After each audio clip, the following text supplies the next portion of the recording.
Hey Tyler, my name's Coach Danny Cahill. I'm the Hit Doctor on Instagram. Thanks for following.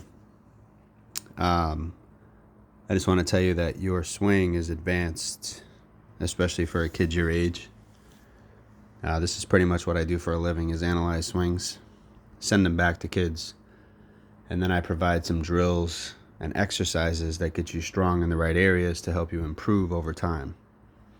I have players that I help from Little League all the way into the major leagues, and I can tell you that there isn't a lot that I would change about what you're doing. So, first thing is when you do this move right here, which we call the gather move or prep move, whatever you want to call it, okay?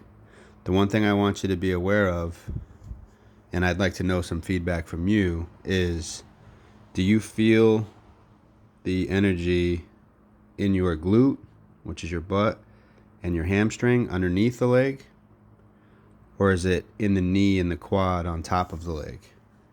Okay, I need to know that because it should be underneath. You want to sit back in this direction, kind of like you're sitting back down onto a chair, and that engages the glute hamstring junction, which is critical for staying down and controlling the move, and then also adding power to your swing. All right. The other thing I want you to be aware of is how far you get away from your head with your hands, and make sure that they're not outside of the body like they are here. Okay. You can use your back foot as a gauge. Now, at your age, at the level you play, you're going to be able to get away with that, no problem, because you have electric hands, your talent is through the roof, you're a really good hitter already. I'm only trying to prepare you for when you see elite level pitching. I understand you're committed to Ole Miss, so that's an example of what I mean. When you get to that level, that's when these little things will make a difference. And if you get to the professional level at some point, these are the little things that are going to get you to the 100-mile-an-hour fastball.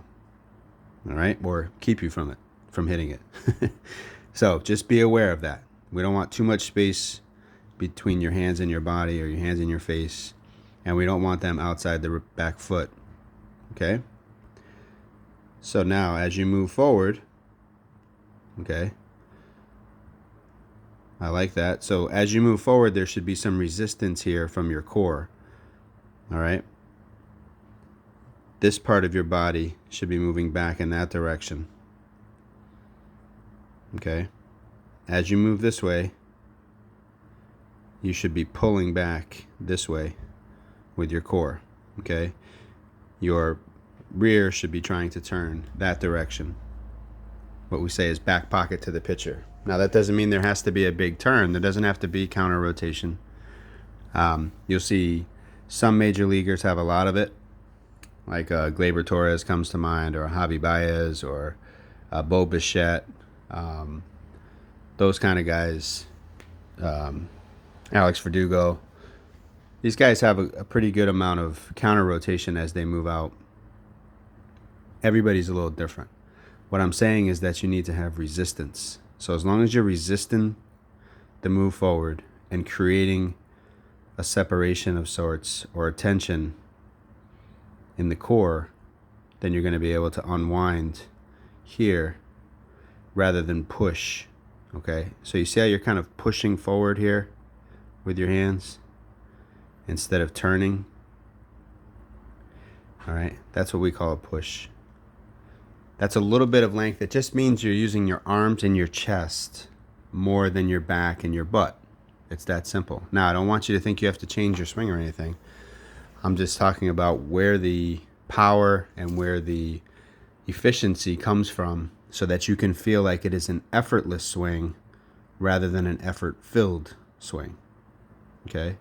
Your turn is good. This move right here, as your foot comes down, once you get to heel plant there, you see how your shoulder pops up? Right there. See it pop up right there? That's great. That's a high level move. We want it to pop up, and then we want it to work back that way. Okay? See? That's good, because what you don't want is you don't want it to pull you that way, because you don't want your bat to get into the zone and then out of the zone too quickly. Okay? You want to stay through the ball. The other thing I like here is you have the space between your elbows is there. Your heels to the sky, which is great. Your back is straight, which is good. You have what's called a reverse L. That's huge. What you don't want here is a reverse C in your back. That means you're hyperextending your back, and that's not good. I like your head position here. Everything is great at contact. I like the fact that this arm is about to extend through the ball. You'll see it happen there. See that little move right there? That's extension after contact, which means you're getting through the baseball. And then your finish is what I call like baling hay. So that's the baler. The barrel goes right over your shoulder. Very well done. Okay? So what I'm going to show you and what I'm going to send you are some videos with some exercises. Anytime I ever send you a video, by the way, they're friends of mine who I either trained or they trained me, and we all kind of speak the same language and share the same drills and teach the same way. So you can always trust anything that I send you to be legit, and it's stuff that major leaguers are already using. So all of the guys that I work with professional hitters. So just to recap, be careful of pushing the hands away from your body like you are right there. Okay, keep them right there instead. Think about a hitter like a Justin Turner, for example, who just leaves his hands nice and close to his body. Don't push them away, because now you're outside the foot. We're going to watch for that. As you move forward, you want to resist. So as you're moving forward, everything is moving back that way. Okay, and then as you land, this is where you want to engage the glute and the lat. The lat is in your back. You're going to hear me talk about that a lot, because the lat will turn this way into the ball, and that will keep you through the baseball, and it will help you keep your hands back. Okay, you do a pretty good job though. Your hands are still behind the hips here. Okay, you see how there's space between your elbow and the hip? Well, it's about to disappear because your elbow is racing forward a little bit past the hip, but I think all in all it's really good. Like I said, you have a good swing. I'm not saying you should change much of anything. I just want to see you get stronger in your glute, hamstring, and lat junction, which is what we call the back chain. Okay? You hit with the back chain, you're going to make it as far as you want to go, kid. Keep up the good work and let me know if you have any questions.